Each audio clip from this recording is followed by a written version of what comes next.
Big vibes, stay blessed, stay less. It's your boy blkfinesse. We're here to watch something that's still going on to this day, which is between Russia and Ukraine. This is called The War in Ukraine Summarized in 2023, Animated History. I guess this is how it started and what's been going on for real. So we finna go ahead and get right into it, learn something new. Let's see. For the war in Ukraine, 2022 marked a turbulent yet critical year. Russia endured mixed results, as the important regions of Donetsk and Luhansk were secure. Yet, because I think it started in 2022, right? Meant to secure Ukraine in a matter of days, collapsed into a no, it started in 2023. that continues even now in 2024. Meanwhile, Ukrainian forces were able to beat back the main Russian invasion before mounting successful counteroffensives, notably recapturing Kherson and making significant gains in the Kharkiv region. For 2023, the I think Ukraine is a war smaller in country. Ukraine required new strategies and results on both sides of the battlefield. The success of the counteroffensive in Kharkiv led to the Russian Occupation Administration announcing evacuations from several key towns in the region. Despite Russian efforts to reinforce these positions, Ukrainian forces captured a substantial area, effectively causing a collapse of Russian positions in northeast Ukraine. Ukrainian forces were also successful in several engagements throughout the northeast across September and October. However, after these twin counteroffensives, the war transitioned into a stalemate as winter set in.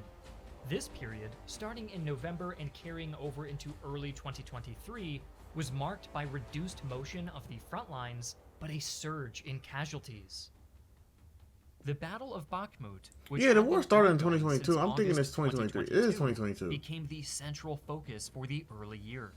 During this time, Russia's Wagner Group took a more prominent role, engaging in intense fighting that left them enduring significant losses. Despite this, they were able to capture the strategic town of Soledar on January 16th, tightening the encirclement of It's Bakhmut. crazy how bitter and greedy. It's crazy how bitter and greedy and bitter old folk just make young people fight for them because they want something that they can have. Like, that's so annoying. Like, if you want to fight something, go do it yourself, bro. Don't make other people die for you. That's so dumb. Hinted at a strategic withdrawal due to their near encirclement, Ukrainian commanders instead sought to continue defending the city. By May 20th, Wagner leader Prigozhin declared Bakhmut to be under Wagner control, but also disclosed that more than 20,000 of his troops died fighting for the city, with about half of those being Russian convicts recruited for the war. Heavy fighting also occurred in southern Zaporizhia and Donetsk Oblast, especially near Volhodar, which saw the largest tank battle of the war end disastrously for Russian forces due to the loss of over 130 tanks and armored personnel carriers.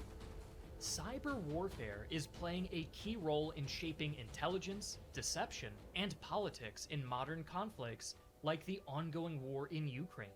That's why NordVPN, the world's premier cybersecurity platform of Bakhmut, Russia's winter offensive in eastern Ukraine began on February 11th, aimed at capitalizing on Ukraine's weariness from previous fighting. However, several months of engagements yielded limited gains and was deemed a disappointment. Analysts attributed the offensive's failure to various factors, including a lack of trained personnel and supply issues. Ukraine, on the other hand, began steady preparations for a counteroffensive with the similar goal of breaking Russian morale, who, by this point, had likewise endured months grinding away on the battlefield for little gain. In the initial months of 2023, Ukrainian forces began planning for a spring counteroffensive. This strategic phase involved integrating advanced military equipment from NATO allies, which included over 1,550 armored vehicles, 230 tanks, and air defense systems.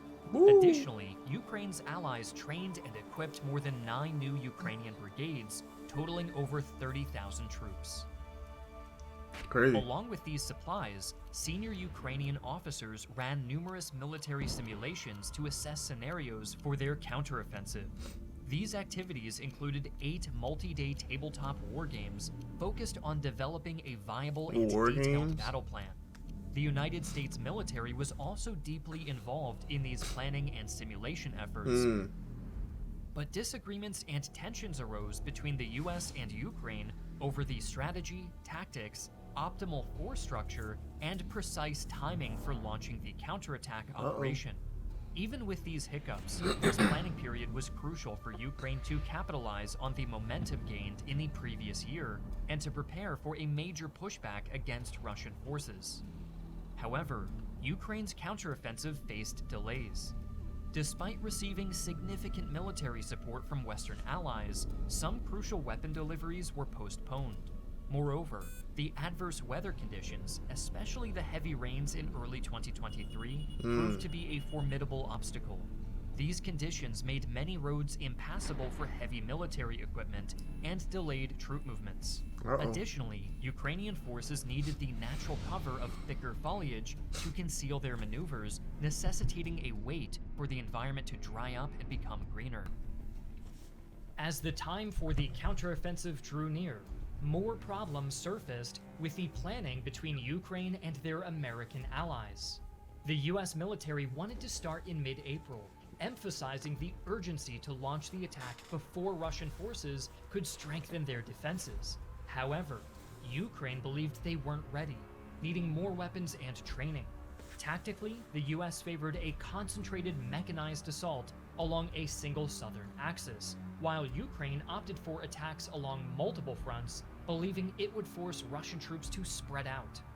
Ukraine was also forced to shift its approach from relying on mechanized assaults to primarily dismounted infantry attacks after suffering heavy losses. It's crazy how it's still going on, bro. Like, in early June, that's how long war really can be. Ukraine launched its long-awaited counteroffensive, shifting from a defensive stance to an aggressive one. And they're just talking about 2023. The Ukrainians aimed to recapture territories lost in the early stages of the war and to break the prolonged stalemate. Coinciding with this counteroffensive was the destruction of the Kakhovka Dam on June 6th, which was detected by regional seismometers and US spy satellites. The US spy satellites, that's sparked intense debate about responsibility. Ukrainian authorities, alongside international experts, suggested that Russian forces were likely behind the explosion, possibly as a strategic move to hinder Ukraine's counteroffensive. However, Russia denied involvement, attributing the incident to structural failure or Ukrainian sabotage. During this time, in late June 2023, Prigozhin, leader of the Wagner Group, initiated a dramatic drive toward Moscow, citing grievances with the Russian military leadership. Although this move was seen as a significant escalation, it ended abruptly as Prigozhin ordered his forces to halt and retreat. On August 2023, Prigozhin died in a plane crash, an event shrouded in mystery and speculation, marking a pivotal moment for the Wagner Group, which would later be integrated into the Russian army.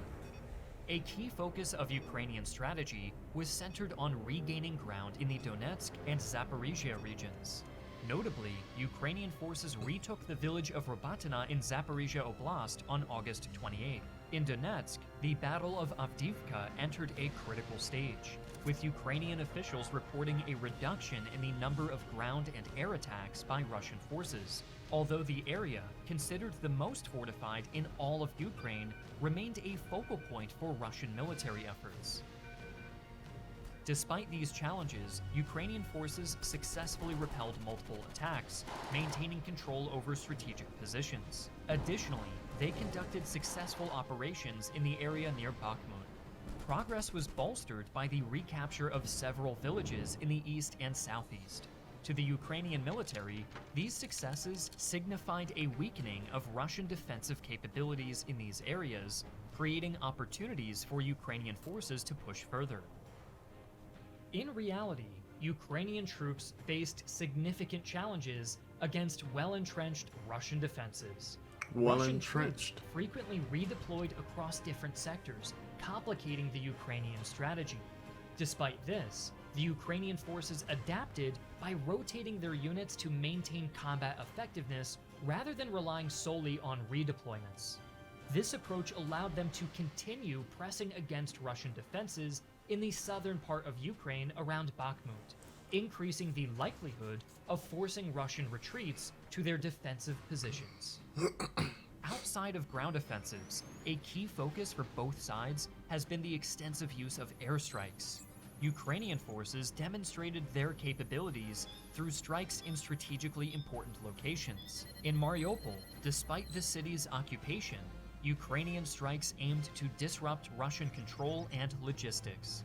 Furthermore, Ukraine's ability to project power into Crimea was demonstrated by the audacious sinking of a Russian ship in the port of Novorossiysk and targeted attacks on the Black Sea's fleet headquarters in Sevastopol. Jeez. Conversely, Russia intensified its own aerial assaults over areas like Kherson and Kharkiv. These regions experienced a surge in Russian strikes, targeting not only military installations, but also critical civilian infrastructure, aiming to degrade Ukrainian morale and operational capabilities.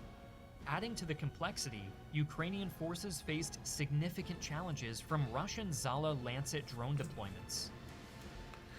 Drones. During Ukraine's counteroffensive, Unmanned aerial Lancet drones vehicles disabled or outright destroyed a number of valuable Ukrainian assets. By August 3rd, Russia conducted around 507 Lancet strikes, primarily targeting Ukrainian artillery installations and military infrastructure. The drones effectively destroyed or damaged numerous defense complexes, radar and communication hubs, and tanks, significantly I really hindering hope Ukrainian this music military ain't copyright because it's loud. Beyond conventional military forces, the conflict has been further complicated by the deployment of volunteer and paramilitary groups from both sides of the war. For Ukraine, the most notable of these came with the deployment of the Free Russian Legion in Bakhmut, as well as the Russian Volunteer Corps in areas of Belgorod. While beneficial to operations on the front, the ideological motivation of these groups quickly became a cause for concern among outside analysts and international allies. The Russian Volunteer Corps, which is designated as a far-right organization with its origins in earlier right-wing groups like the Azov Regiment, continues to operate in the field. According to unverified news reports, RVC militants were also earning a regular salary from the Ukrainian Defense Ministry despite being deemed independent from the armed forces of Ukraine. On the Russian side, neo-Nazi groups such as the Rusich group have also been active within the Wagner network, Those look like participating Call of in Duty key characters. battles in Ukraine, while Look like separatist operators. forces in Donetsk and Luhansk continued to deploy private militias and volunteers. That'd be crazy from if Black abroad Ops 6 would to be something like supplement their this. own forces. Many of these pro-Russian paramilitary wings fight not only for territorial control, but also to further ideological goals that often align with far-right and nationalist sentiments, much like their counterparts in Ukraine. Over mid-2023, the war had reached a relative stalemate along a 600-mile front line. Ukrainian forces, bolstered by Western aid and further strategic planning, successfully defended key positions and countered Russian naval dominance in the Black Sea. Tough. However, a significant Ukrainian breakthrough was unsuccessful due to a lack of air superiority and challenging logistical conditions. Russia's tactics, including the bolstering of infantry firepower, drone reconnaissance, and defense in depth, also made it difficult for Ukrainian forces to deploy effective countermeasures. By September, Ukrainian intelligence reported that Russia had deployed over 420,000 troops in Ukraine. The month also saw Russia intensify its missile strikes, significantly damaging Ukraine's energy infrastructure.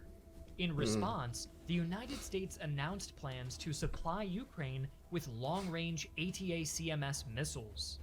Notably, Ukrainian forces successfully launched another missile strike against the Black Sea Fleet headquarters in Sevastopol, Crimea, resulting in the deaths of several senior Russian military officials. October 2023 revealed growing discontent within Russian ranks, marked by increased mutinies, especially around Avdiivka. This unrest was attributed to substantial losses, inadequate supplies, and poor command structure. British intelligence during this period. I wonder if indicated Russia, some of the Russian casualty military rates of the guys are entire not even war. trying to be in the war. In the same month, Ukrainian Marines, aided by defecting Russian troops, initiated a daring operation across the Dnipro River. Despite suffering heavy losses due to Russian shelling and aerial bombardment, Ukrainian forces continued their aggressive push, inflicting significant casualties on the Russian side. This operation extended well into late December, marking the sustained intensity of the conflict. However, by December 1st, 2023, Ukrainian President Volodymyr Zelensky acknowledged that the Ukrainian counteroffensive had not met its goals, citing a lack of weapons and ground forces. Zelensky also noted the strategic complexity of regaining territories, suggesting that reclaiming the Crimean Peninsula might be more feasible than the heavily militarized and politically complex Donbass region. Such suggestions were supported by the strike on the Russian ship Novosibirsk, putting it out of commission, which again demonstrated Ukraine's capability to Zelensky's one of the toughest dudes I know who go to war and fight on the front lines with his people. Naval presence on the Black Sea. That's actually one of the only leaders I know who do stuff like that. That Ukraine's counteroffensive, despite tactical successes, failed to reclaim significant territory or meet key objectives. The conflict entered 2024 with a new winter stalemate, while the battle to control Avdiivka was still ongoing. So it's still ain't even, it's been stopping, it's been halting a lot. Well, shout out to Armchair Historian. I really hope that war is going to be over sometime soon, man. Like it's a very petty war. It's very unnecessary. It just needs to stop. Make sure y'all comment, like, subscribe down below. This is your boy blkfinesse. We are out.